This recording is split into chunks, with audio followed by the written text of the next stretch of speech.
Welcome back to Collective Histories, my friends. So, in a recent video, we covered the differences between the United Kingdom and Great Britain. And in that video, we looked at the main difference being the exclusion of Northern Ireland. Northern Ireland is part of the United Kingdom. It's not part of Great Britain. Great Britain is an island, okay? It's an island containing England, Scotland, and Wales. So, what we're going to do today is look at the differences between England, Scotland, and Wales so that anyone who searches what is Britain England, why is Britain England, why is England called Britain, why is Britain called England, you get the point. We're going to be able to explain to you inquisitive people, that there is a difference, that these three countries make up the island of Great Britain, but they are distinct from one another. So let's begin with the historical origins. So, England is the largest and most populous country in the UK. It has historically been the dominant force in the British Isles, and it still is. It just has too many people, it's too big, etc. Its capital, London, is a global cultural and financial hub, and England's history is marked by the Norman conquest, the Wars of the Roses, and the Tudor and Stuart dynasties. If you know the royal family of Britain, you'll know that they are the English royal family. They are the kings and queens of England, because Wales and Scotland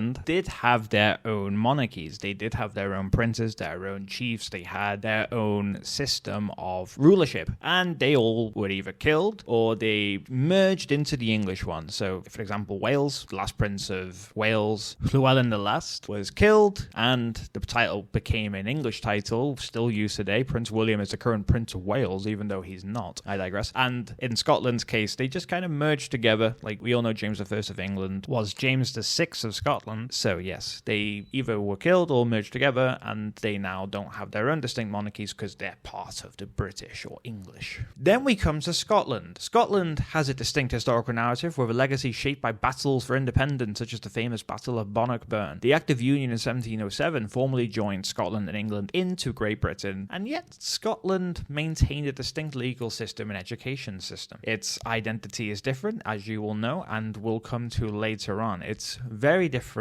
to England. More similar to Wales. Wales is known for its rugged landscapes and ancient castles. Its historical identity is shaped by centuries of wars against England and eventual colonization, which still persists to this day, and a survival against outside threats and the almost extinction of their cultural identity and the language, which is still recovering now and is finally celebrated. It has a distinct Celtic heritage, historically annexed by England through the laws in Wales Acts. It became an integral part of the Kingdom of England and was for a long time part of England as a result. But Welsh culture and the Welsh language remain vibrant aspects of the country's identity. Then we come to Northern Ireland. No, we don't, people, because Ireland is not in Britain. Are you following? Are you understanding? Good. Ireland, Northern Ireland, not Britain. Both of them are not Britain. Okay. Language. Well, English is the primary language across Britain. Each country has its linguistic distinctions. Welsh is spoken in Wales. In fact, a large number of people in Wales do speak Welsh. Yes, it's not a majority language. English is spoken more frequently, but Welsh remains a language within Wales, and it is the oldest language in Britain. So Scots Gaelic in parts of Scotland is still spoken today. It's perhaps not as looked after as Welsh is in Wales, but there are efforts by certain people within Scotland to promote the language and to revive it somewhat. And these languages reflect a rich linguistic tapestry of the British Isles. Now, that being said, English is the most spoken language within the British Isles, and English is non-native. It's a non-native language to Britain, technically, as it is more Germanic in formation, but it is the most spoken today. And then we come to cuisine. Culinary traditions vary among the British countries. England is known for its roast dinners and iconic dishes like fish and chips. These are still eaten in Wales and Scotland too, but they are more associated with England. Scotland boasts haggis and Scotch whisky, for example. These are two of the more famous Scottish delicacies, while Wales offers specialties like Welsh rarebit, which is very tasty and I recommend it. Then we come to national symbols. The English flag bears the cross of St. George. Scotland proudly displays the saltire, or St. Andrew's cross, and Wales is symbolised by the red dragon, or Draig Coch. These are all distinct symbols which were worn on shields and armour during medieval battles, and they remain remain to this day very important symbols of the countries of Britain. Then we come to government and politics. So devolution was granted in varying degrees to Scotland and Wales, mostly in the 1990s. And this means Scotland and Wales, despite technically being ruled by Westminster, the main governing body of England and the United Kingdom as a whole, they do have their own seats of power too, and they have control over various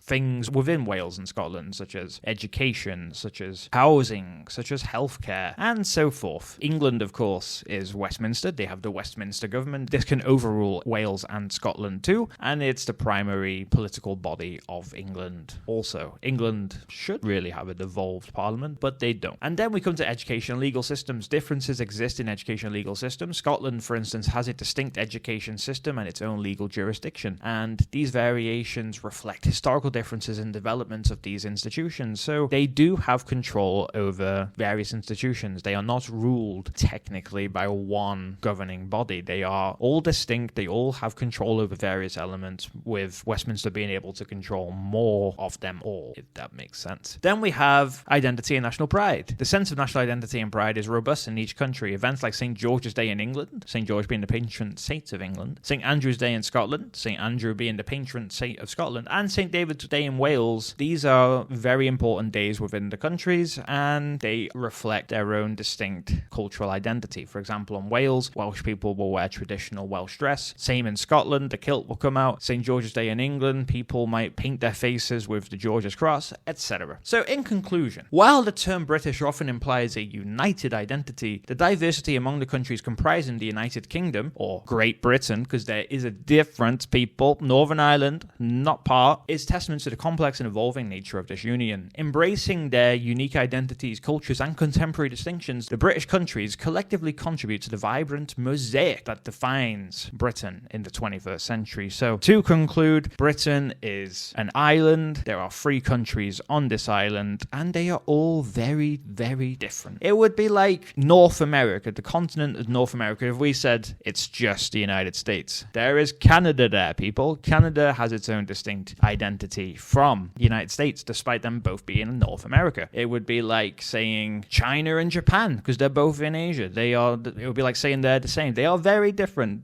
identities, different cultures, different histories, and so forth. And this is the same for Britain. The British Isles is distinct, and hopefully the next time you Google, why is England Britain? Why is Britain England? Is Britain England? Is England Britain? Hopefully you come to this video and learn, oh wait, there's other countries. I made a mistake. I am happy to learn. Okay. Have a lovely day, and we'll see you on Wednesday for the next video. Goodbye, and don't wait, not goodbye. Don't you dare leave yet. You need to subscribe to the channel, and you can follow us on Facebook at facebook.com/Collective Histories page, and on Instagram at instagram.com/The Collective Histories, and on Twitter/X at twitter.com/Collective Histo, and you can buy me a coffee, because I'm very thirsty and I am desperate for your donation. Please, at buymeacoffee.com/Collective Histories. Okay, now I'll let you go. Have a lovely evening. Have a lovely day. See you on Wednesday for the next video. Okay, goodbye.